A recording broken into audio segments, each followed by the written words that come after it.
Hello student, I am present again with the chapter Historiography Development in the West. In the last lecture हमने इस chapter का introduction part लिया था. Let's we talk about historiographical research method. This is the writing of historical narrative. इसकी कुछ process आपको दी गई है. Let's we talk about that. First, critically examining of various sources of history. तो जो आपको सोर्सेस मिले हैं, जिस इवेंट पे आप लिखने जा रहे हो, जिस इवेंट के बारे में आप रिसर्च कर रहे हो, उसके लिए क्या करना पड़ता है हिस्टोरियन को. सबसे फर्स्ट उसे क्रिटिकली एग्जामाइन करना बहुत ज़रूरत है. उसके जो सोर्सेस मिले हैं, सोर्सेस ऑफ हिस्ट्री के बारे में आपने लास्ट सेवेंथ क्लास में भी पढ़ा है, एट्थ में भी, नाइन्थ में भी. तो आपको पता होगा what is source of history. तो ये सोर्स ऑफ जो हिस्ट्रीज हैं, जो ऑप्टेन है, जिसके थ्रू हम हिस्ट्री की स्टडी करते हैं, उन्हें क्रिटिकली एग्जामाइन करना ज़रूरी है. उससे अच्छे से अंडरस्टैंड करना, उसे एग्जामाइन करना. नेक्स्ट है examining relevant references of the available historical information. तो जो रिलेवेंट रेफरेंसेस मिले, मतलब जो जिस इवेंट के बारे में जो आपको सोर्सेस ऑफ हिस्ट्री मिली हैं, उसके साथ साथ और भी जैसे आपको रिलेवेंट और भी कोई रेफरेंसेस मिले हैं, उससे जुड़ी और भी चीज़ें मिली हैं. फॉर एग्जांपल से डॉक्यूमेंट्स मिले हैं. अगर आपको उस इवेंट के बारे में कुछ कोई एविडेंस मिला है, कोई प्रूफ मिला है, कोई समझिए कोई आपको किस तरह का किसी ज़माने का, किसी एज का कॉइन मिला है, फिर उससे रिलेटेड और उससे से रिलेटेड उसी टाइम का आपको डॉक्यूमेंट मिल गया है, तो ये क्या हो गया, आपको रेफरेंस मटेरियल हो गया. और कहीं आपने उसके बारे में आपको पढ़ने को मिल गया है, कोई लिखी हुई कोई डायरी वगैरह मिल गई है, तो वो क्या होगा, आपका रेफरेंस मटेरियल हो गया, उससे जुड़ा हुआ, उससे संबंधित. तो उस रेफरेंस मटेरियल को भी, उसमें दी गई हिस्टोरिकल इन्फॉर्मेशन को भी आपको बहुत क्रिटिकली एग्जामाइन करना पड़ेगा, उसकी ऑथेंटिसिटी को चेक करना होगा. नेक्स्ट है collecting historical information, highlighting the process that lead to historical transition, carrying out comparative analysis. तो जो थर्ड वन इज, इसमें क्या है कि जो आपको हिस्टोरिकल इन्फॉर्मेशन मिली है, तो आपको उस इंफॉर्मेशन को हाईलाइट करना है जो कि आगे प्रोसेस में ट्रांजिस्ट होने वाली. मीन्स एक एग्जांपल ले सकते हैं कि जैसे आपको पर्टिकुलर टाइम का क्या मिला है, कॉइन्स मिला है. तो पहले आपको गोल्ड कॉइन मिला, फिर आपने देखा कि सिल्वर कॉइन आया, फिर ब्रॉन्ज कॉइन नेक्स्ट किंगडम ने यूज़ किया है. तो ये कैसे ट्रांजिस्ट हो रही है इन्फॉर्मेशन, मतलब आप उसको नेक्स्ट, इसमें क्या हो रहा है, इसका ट्रांजिशन हो रहा है, चेंजेस आ रहे हैं, उसमें ट्रांसफ़र हो रहा है नेक्स्ट फॉर्म में. तो इन चीज़ों को आपको क्या करना है, हाईलाइट करना है, और नेक्स्ट उस ट्रांजिशन को क्या करते जाना है, स्टडी करते जाना है, उसकी कंपैरेटिव एनालिसिस करना है कि जैसे गोल्ड का कॉइन क्यों बंद किया गया, पहले क्यों यूज़ किया गया, चलन में क्यों लाया गया, फिर सिल्वर कॉइन क्यों रखा गया, फिर सिल्वर की जगह ब्रॉन्ज कॉइन क्यों यूज़ किया गया. इस तरीके का कंपैरेटिव स्टडी आपको उसका एनालिसिस करना है. नेक्स्ट है जो रेफरेंसेस हैं, उस रेफरेंसेस के रिगार्डिंग टाइम, प्लेस, स्पेस आपको क्या करना है, अंडरस्टैंड करना है, समझना है कि किस टाइम से जुड़ा हुआ है, किस जगह से जुड़ा हुआ है, और साथ ही साथ आपको उससे जुड़े हुए उस टाइम के पीपल्स के the historical event and also various conceptual framework use in the historical research. तो जो उस जैसे उस टाइम की सोसाइटी है, उस टाइम वो जो आपको इवेंट हुआ है, हिस्टोरिकल इवेंट जिसके बारे में आप लिखने जा रहे हो, तो उसके पीछे की सोच क्या थी. कंसेप्चुअल फ्रेमवर्क मतलब किसी के माइंड में या किस उस टाइम का व्यू पॉइंट क्या था, उनका क्या सोच थी, क्या उनकी सोच बनी हुई थी, वो क्या उनके कंसेप्ट क्या थे उसके पीछे, उसी को बोला जाएगा कंसेप्चुअल फ्रेमवर्क. किसी के कंसेप्ट, उसके बिहाइंड क्या है वो जानना, मतलब कि कंसेप्चुअल फ्रेमवर्क, उसके बारे में भी हिस्टोरिकल रिसर्च मेथड में समझना बहुत ज़रूरी है. नेक्स्ट पॉइंट आता है question formulating relevant question means जिस चीज़ का जो आपको हिस्टोरिकल रेफरेंसेस मिली हैं उस हिसाब से आपको क्या करना है, क्वेश्चन फॉर्म करना है कि ये ये कैसे हुआ होगा, ये इवेंट कैसे हुआ होगा, किस वजह से हुआ होगा, या फिर कोई मोनूमेंट है आप उसके बारे में, या फिर आपको कोई मैन्युस्क्रिप्ट मिली है, इंस्क्रिप्शन मिला है, तो इंस्क्रिप्शन किसने लिखा होगा, किस टाइम का होगा, किस किस प्लेस से जुड़ा हुआ होगा, इस टाइम के किंगडम कौन रहे होंगे, ये सारी चीज़ें, ये सारे क्वेश्चन आपको फॉर्म करनी पड़ेंगे। नेक्स्ट है फॉर्मुलेटिंग हाइपोथेसिस। हाइपोथेसिस मीन होता है कंक्लूजन, एक निष्कर्ष। जब हिस्टोरियन ये सारे प्रोसेस से गुजरेगा उसके बाद उसका एक खुद का क्या होगा, एक कंक्लूजन होगा कि यस उस टाइम की सोसाइटी इस तरह से रहती थी, उस टाइम के पीपल्स जो थे वो इस तरह से सोचते थे या फिर ऐसे करते रहे होंगे। इस तरह एक उसका क्या रहेगा, कंक्लूजन रहेगा उस चीज पे। अब नेक्स्ट आपको कुछ डिसिप्लिन्स दिए हैं कि जिसके हेल्प से हिस्टोरिकल स्टडी करना और भी क्या है, ईजी हो जाता है और भी ये काफ़ी यूजफुल होते हैं डिसिप्लिन। अब यहाँ पे डिसिप्लिन का मीन्स वो वाला डिसिप्लिन नहीं जो आप को टीचर्स हमेशा बोलते रहते हैं डिसिप्लिन में रहो, डिसिप्लिन में, no, it's the discipline means यहाँ पे फील्ड होगा। जो हिस्टोरिकल कुछ फील्ड्स हैं वो क्या होगी, हिस्टोरिकल रिसर्च को यूज़फुल होगी, हिस्टोरिकल रिसर्च में काफ़ी यूज़फुल होगी। तब वो कौन सी हो सकती है, कौन कौन सी, चलिए देखते हैं यहाँ पे कि कौन कौन सी है वो फील्ड। हाँ, फर्स्ट कौन सी है, आर्कियोलॉजी। तो आर्कियोलॉजी मीन्स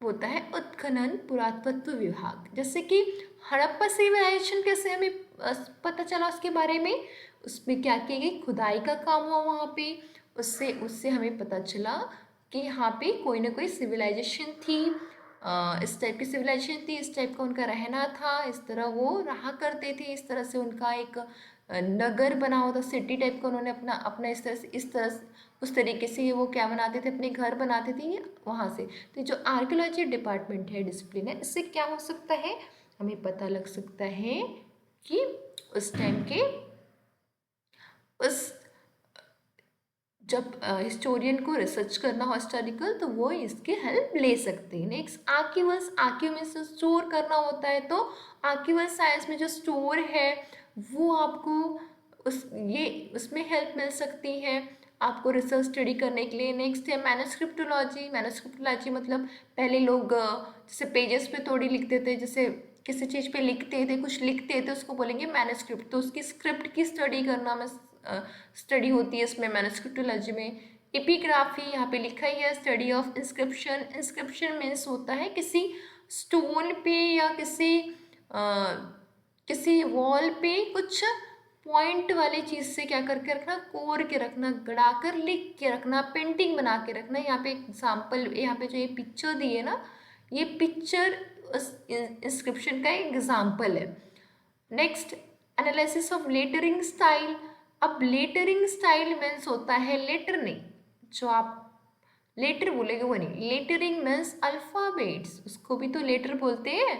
तो जो अल्फ़ाबेट हैं उनको समझना, जैसे ABCD हो गया, हिंदी में अ आ ई हो गया, मराठी में भी अ आ ई होता है। इस तरह से जो भी इसमें लिखे गए उस टाइम के जो डॉक्यूमेंट लिखे गए हैं उसकी लेटरिंग स्टाइल क्या है, इसके बारे में एनालाइज करने का एक फील्ड है। Next linguistic. लिंग्विस्टिक मतलब डिफरेंट लैंग्वेजेस को क्या करना, समझने वाले एक्सपर्ट उसमें होते हैं, समझते हैं, उनकी हेल्प मिल सकती है। Numismatics means study of coins, coin की study. Genealogy means study of lineage. तो स्टडी ऑफ लीनेज कैसा, जैसे कि एक किंग था, फिर उसका बेटा किंग बना, फिर उसके जो ग्रैंडसन है, ये सब की है, मतलब इस तरह से कैसे वंशानुगत उसका वंश चला आता है। आप एग्जाम्पल जैसे पेशवा का ले सकते हैं, पहले बाजीराव, दूसरे बाजीराव, पेशवा सवाई माधवराव, इस तरह का, मतलब एक उनका क्या चल रहा था, एक लीनेज ही चल रहा था, वंश परंपरागत, मतलब उनकी जो उस समय पे राजशाही चलती आ रही थी, इस तरह से इसको कहेंगे जीनोलॉजी। तो ये सारे डिसिप्लिन हिस्टोरिकल रिसर्च के लिए काफ़ी हेल्पफुल होते हैं। नेक्स्ट मेन पॉइंट पे चलते हैं 1.1 ट्रेडिशन ऑफ हिस्टोग्राफी।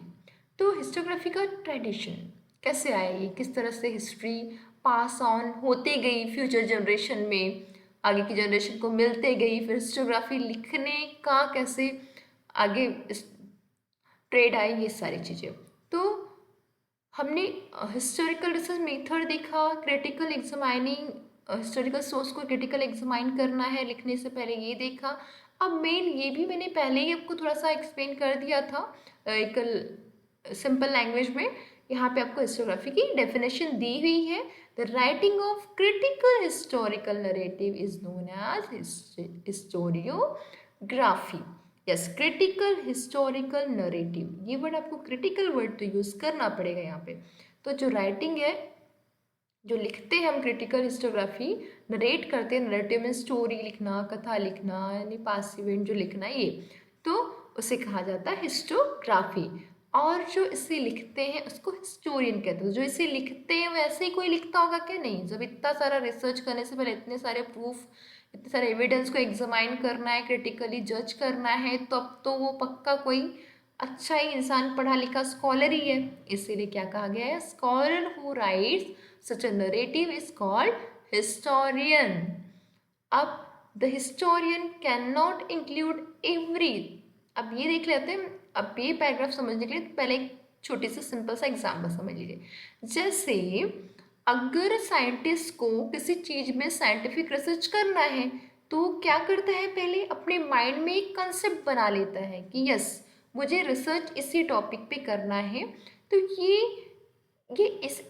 इसी तरह से बना होगा। जैसे कि फॉर एग्जांपल किसी ने फैन पे या बल्ब पे एक कंप्यूटर पे रिसर्च किया, तो ये ऐसे ही बना होगा, इसमें ये यूज़ किया होगा, इसी तरह से होगा। एक अपना वो कंसेप्ट बना लेता है, उस हिसाब से फिर वो रिसर्च की तरफ मुड़ता है। उसी तरह हिस्टोरियंस भी क्या करते हैं? एक अपना कंसेप्ट बनाते हैं पहले, उसी को बोला गया कंसेप्चुअल फ्रेमवर्क, और इस हिसाब से उनकी क्या होती है? फिर राइटिंग होती है, लिखते हैं उस हिसाब से अपने उस इवेंट को जिस पे वो रिसर्च कर रहे होते हैं। तो फॉर एग्जांपल एक और ले लेते हैं यहाँ पे, जैसे कि अब कोई जब ये फ्रीडम फाइटर का ले लेते हैं कि फ्रीडम मूवमेंट जब चल रही थी तो गांधी जी ने कौन सा रूल लिया था? अहिंसावादी का। और कुछ जो रिवोल्यूशनरीज थे उनका कहना था कि इस तरह से अगर फ्रीडम मिलेगा तो काफ़ी टाइम लग जाएगा, हमें जल्दी फ्रीडम चाहिए। तो उन्होंने क्रांतिकारी मूवमेंट की। और तो कुछ लोग इस फेवर में हैं, कुछ हिस्टोरियन क्या रहेंगे? यस, कि अहिंसावादी तत्व ज़्यादा बेटर है। और कुछ किस तरह का कंसेप्ट बनाएंगे? नहीं, अगर रिवोल्यूशनरीज के हिसाब से अगर हमने फ्रीडम लेने की कोशिश की होती तो हमें थोड़ा जल्दी फ्रीडम मिल जाता। कुछ लोग सुभाष चंद्र बोस के फेवर में सोचेंगे, उस हिसाब से अपना कंसेप्ट बनाएगा, इस हिसाब से वो अपने व्यू से उस अपने कंसेप्ट, जो कंसेप्ट उन्होंने अपने माइंड में रखा, उस हिसाब से रिसर्च करेंगे और उस हिसाब से वो हिस्ट्री में लिखेंगे।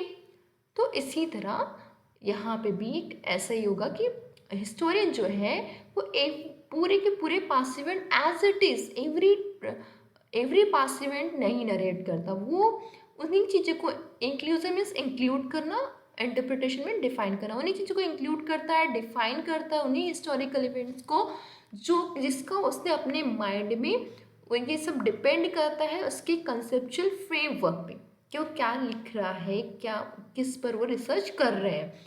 उनके माइंड में एक कंसेप्चुअल फ्रेमवर्क बना होता है, उसी हिसाब से वही उनकी हिस्ट्री लिखने का एक स्टाइल होता है। That is his style of writing is determined by that conceptual framework. जो कंसेप्चुअल फ्रेमवर्क उन्होंने अडॉप्ट किया है उसी हिसाब से उनका राइटिंग ऑफ स्टाइल रहेगा। नेक्स्ट अब जैसे ट्रेडिशनली जो पहले के एंसेस्टर थे, जो हमारे एंसेस्टर हैं, जो एंसेंट सोसाइटी थी, वो क्या इसी तरह से, अब उन्हें जब कुछ उन्हें तो हिस्टोग्राफी के बारे में इतना नॉलेज नहीं था। वो जब हिस्ट्री का सोच, उन्हें तो इतना नहीं इस बारे में वो था कि हाँ हिस्टोरियोग्राफी क्या होती है, हिस्टोरियोग्राफी के बारे में वो इतना उनके ध्यान में नहीं था कि हिस्टोग्राफी होती क्या है। इसे कैसे लिखा जाता है, इसका मेथड क्या होता है, ये उनके दिमाग में ये चीज़ें नहीं थी। इससे वो क्या थे, अनजान थे। यहाँ पे प्रिवेलेंट मीन्स यही था कि उस चीज़ से वो क्या थे, अननोन थे। फिर भी उन्होंने क्या किए, इसका मतलब ये नहीं कि उन्होंने हिस्ट्री ये नहीं सोचा कि हिस्ट्री किसे, यानी जो आने वाली जनरेशन है उसको हिस्ट्री के बारे में पता ना चले। यस, वो भी चाहते थे कि जो आने वाली जनरेशन है वो जाने कि अभी क्या हो चुका है, इस बारे में उनको भी पता चले। तो वो किस तरीके से हिस्ट्री उन्होंने क्या किया, स्टोरीज के थ्रू पास ऑन की। जो हिस्ट्री है वो स्टोरीज के थ्रू पास ऑन की, स्टोरी टेलिंग की, सिंगिंग सॉन्ग, बलैड्स, पेंटिंग, इस तरह से क्या हो सकी, हिस्ट्री पास ऑन हो सकी नेक्स्ट जनरेशन में। वो लोग जो एंसेस्टर थे उनके जैसे वो उन्होंने सॉन्ग या बलैड गाए तो वो कोई लिख के नहीं रखते थे वो लोग। वो क्या था, उनके जो डॉटर या सन हो गए उन्होंने सुनी, फिर उनके ग्रैंडसन या उन्होंने सुनी, इस हिसाब से आगे बढ़ते बढ़ते किसी ने उसको लिख लिया। इस तरह से हिस्ट्री पास ऑन हो गई ट्रेडिशनल मीन्स में। ये सारी क्या ट्रेडिशनल मीन्स थे, इस मीन्स स्टोरी टेलिंग, सिंगिंग, इस हिसाब से वो हिस्ट्री नेक्स्ट जनरेशन तक पहुंची। और मॉडर्न हिस्टोग्राफी की क्या बन गई, वो सोर्स ऑफ हिस्ट्री बन गई। उस सोर्स के थ्रू मॉडर्न हिस्टोग्राफी को लिख लिया गया। नेक्स्ट है मॉडर्न हिस्टोग्राफी। पहुंच गए मॉडर्न हिस्टोग्राफी से कि ट्रेडिशन से मॉडर्न में कैसे आए। अब जो मॉडर्न हिस्टोग्राफी, इसके 4 मेन कैरेक्टरिस्टिक है, इस पे क्वेश्चंस भी आते हैं। तो अब वो 4 कैरेक्टरिस्टिक कौन से, फर्स्ट है it's the method is based on scientific principle. अब हमने वहाँ कहा कि नहीं, पहले अब थोड़ा कंफ्यूज हुआ है थोड़ा सा कि जो इसके कि साइंटिफिक रिसर्च के थ्रू मतलब हम इसे प्रूफ नहीं कर सकते, साइंटिफिक मेथड से इसको प्रूफ नहीं कर सकते। तो हमने कहा वहाँ साइंटिफिक मेथड से प्रूफ नहीं किया जा सकता, मतलब प्रैक्टिकली लेबोरेटरी में नहीं किया जाता। पर ये यहाँ पे ये कहा गया है कि इसका जो बेस होता है, इसके जो मेथड का बेस होता है वो साइंटिफिक प्रिंसिपल से लेगा। मतलब साइंटिफिक प्रिंसिपल क्या है, फर्स्ट बेसिक क्या है, क्वेश्चन फॉर्मेशन करना। जो आपको रिलेवेंट सोर्सेस मिले हैं उसमें क्वेश्चन फॉर्म करना कि कैसे आया सोर्स। तो ये फर्स्ट मेथड होगी कि क्या किया जाए, the method is based on scientific principle and it's begin with the formation of relevant question, उससे रिलेटेड क्वेश्चन फॉर्म करना। नेक्स्ट है दिस क्वेश्चन, जो क्वेश्चन फॉर्म हुए हैं वो क्वेश्चन कैसे होने चाहिए, anthropocentric. Anthropocentric means human being से रिलेटेड ही क्वेश्चन होने चाहिए। यहाँ पे आपको डिटेल में भी दिया है, it means that question are about the deed of member of ancient human society. मतलब जो क्वेश्चन है वो ह्यूमन बीइंग ने एंशियंट सोसाइटी ने किया है, जो उनके डीड्स है उससे होने चाहिए। क्योंकि हिस्ट्री कभी भी ये सजेस्ट नहीं करती कि आप कोई भी relation divine and human being, human deed, divine means God से रिलेटेड हो, कि जैसे ऐसा नहीं है गॉड से, बट गॉड की स्टोरीज जो हमें पता भी नहीं है, बस इमेजिनरी स्टोरी पे हिस्ट्री बिलीव नहीं करेगी। ऐसा बिल्कुल सजेस्ट नहीं करेगी कि आप उस स्टोरी के बेस पे हिस्ट्री लिखो एक डिवाइन बेस पे, बल्कि आप क्या लिखो जो ह्यूमन ने प्रैक्टिकली वो काम किया हो, सोसाइटी में जो उस हिसाब से आपको हिस्ट्री का रिसर्च करना है और लिखना है। Next third one is answer. अब जो इसके क्वेश्चन के जो आंसर आपने बनाए हैं, जो क्वेश्चन के आंसर्स बने हैं वो कैसे होने चाहिए, वो सपोर्टेड होने चाहिए। जो आपको एविडेंस मिले हैं वो एविडेंस बिल्कुल ट्रूथफुल होने चाहिए, ऑथेंटिक होना चाहिए। उस आंसर को सपोर्टेड आपके पास एविडेंस होना चाहिए, एक सच्चा प्रूफ होना चाहिए।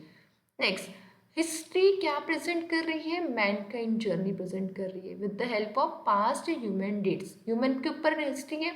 अब आपने जो भी हिस्ट्री पढ़ी, किसी नॉन लिविंग थिंग की हिस्ट्री पढ़ते हो क्या आप, नहीं। फ्रीडम मूवमेंट पढ़ी, उसमें भी मैनकाइंड प्रेजेंट थे। आप अब और भी जो एंशियंट हिस्ट्री है, एवोल्यूशन ऑफ ह्यूमन बीइंग देखा, और भी हिस्ट्री में जाए, अगर मिडल हिस्ट्री में जाए तो उसमें भी वैदिक इरा में भी हमने उनका ह्यूमन का ही देखा है। अब हड़प्पा सिविलाइजेशन है, ये भी ह्यूमन बीइंग थे इसीलिए वो सिविलाइजेशन बना, ये सब। तो मतलब कि टोटल हिस्ट्री में हम क्या, हिस्ट्री क्या प्रेजेंट कर रही है, ग्राफ ऑफ मैनकाइंड जर्नी, जो लोगों ने किया है उन्हीं की पूरी जर्नी। अब हिस्टोग्राफी की जो कैरेक्टरिस्टिक है, हिस्ट्री ये वर्ड है, ये कहाँ से है? ये ओरिजिनली हिस्ट्री ग्रीक वर्ड है, और हेरोडोटस नाम के जो ग्रीक हिस्टोरियन थे, जो कि 5th सेंचुरी में थे, उन्होंने फर्स्ट टाइम अपने बुक का इंटाइटल लिखा था, अपने बुक को इंटाइटल मतलब बुक का नेम रखा था द हिस्ट्रीज। वहाँ से ये वर्ड आया, वहाँ से ये कंसेप्ट आया। It's a development of scientific perspective in Europe and historiography। तो अब यूरोप में हिस्टोग्राफी का ट्रेड कैसे आया? पहले क्या था, यूरोप में किस तरह चलता था कि वहाँ पे पहले फिलोसॉफी किसके सराउंडिंग रहती थी पूरी, डिवाइन डेट्स के। पर उसके बाद धीरे धीरे फिलोसफी उनकी बदली और उन्होंने क्या किया, अब till the 18th century current era क्या चल रहा था, यूरोप हैड 18th सेंचुरी तक यूरोप ने रिमार्केबल प्रोग्रेस कर दी थी field of philosophy and science. मतलब कि जो भी रिसर्च हो वो साइंटिफिक प्रिंसिपल पे, साइंटिफिक बेसिक होने चाहिए, उसका प्रूफ और एविडेंस होना चाहिए। इसको इस पैराग्राफ में पहले 18th सेंचुरी, फिर उसके बाद पहले क्या बता दिया है कि किस तरह से ये हिस्टोग्राफी साइंटिफिक पर्सपेक्टिव पे डिपेंड हुई, और इधर नीचे के पैराग्राफ में आपको क्या बताया है कि उसके पहले कैसा था। तो मैं पहले आपको ये एक्सप्लेन करती हूँ, फिर ये करती हूँ, थोड़ा और अच्छे से समझ में आएगा। तो 18th सेंचुरी के पहले स्टार्टिंग में कैसा था कि जितनी भी यूरोपियन यूनिवर्सिटी थी वो किस पे इंटरेस्टेड थी, only philosophical discourse revolving around the divine phenomena पे इंटरेस्टेड थी, उसी पे उनका डिस्कशन रहता था, बट उसी पे रिटन वर्क रहता था। बट धीरे धीरे ग्रेजुअली ये सिनेरियो चेंज हो गया। क्या हुआ, 1737 में गॉटिंजन यूनिवर्सिटी ने यूनिवर्सिटी जर्मनी में पहली गॉटिंजन यूनिवर्सिटी स्टैब्लिश की गई, और उस यूनिवर्सिटी में फर्स्ट टाइम हिस्ट्री का इंडिपेंडेंट डिपार्टमेंट स्टैब्लिश किया गया। और अब यहाँ पे हिस्ट्री का रिसर्च इंडिपेंडेंटली हो सकता था, जो भी स्टडी करना चाहे हिस्ट्री से यहाँ पे आराम से स्टडी कर सकता था। और धीरे धीरे जर्मन में अदर जो यूनिवर्सिटी है वो भी also became the center of historical study, वो भी हिस्टोरिकल स्टडी के सेंटर बन गए। अब इसके बाद चलते हैं यहाँ पे, तो 18th सेंचुरी तक, अब कह सकते हैं हम 17 का पढ़ लिया, ये स्टैब्लिश हो गया है। अब हम चल सकते हैं किसकी तरफ, इस सेंचुरी की तरफ भी चल सकते हैं कि 18th सेंचुरी में यूरोप ने एक रिमार्केबल प्रोग्रेस इस फील्ड में क्या कर ली थी, अचीव कर ली थी कि अगर हिस्टोग्राफी लिखनी है, कोई फिलॉसफी अगर हमको लिखनी है, रिटर्न करना है, नेक्स्ट जनरेशन तक पहुंचाना है, तो उसको साइंटिफिकली चेक करना चाहिए, साइंटिफिक पर्सपेक्टिव यूज़ करना चाहिए, मतलब उसके प्रूफ एविडेंस की ऑथेंटिसिटी चेक करनी चाहिए, क्रिटिकली एग्जामाइन करना चाहिए। अब इसलिए लिखा है, believe in the scholars bye them had come believe in the philosophy possibility of studying the social and historical truth by applying scientific method. Now the philosophical, अब philosophical जो डिस्कशन है उस पर ज़्यादातर जो फोकस किस पे किया गया, हिस्ट्री और हिस्ट्री के हिस्टोग्राफी पे, मतलब हिस्टोग्राफी पे किया गया, उसके ऑब्जेक्टिव पे किया गया कि किस तरह लिखना चाहिए, क्या इसका मेथड होना चाहिए, इन सारी चीज़ों पे। Thank you student. Next lecture में हम लेंगे नोटेबल स्कॉलर।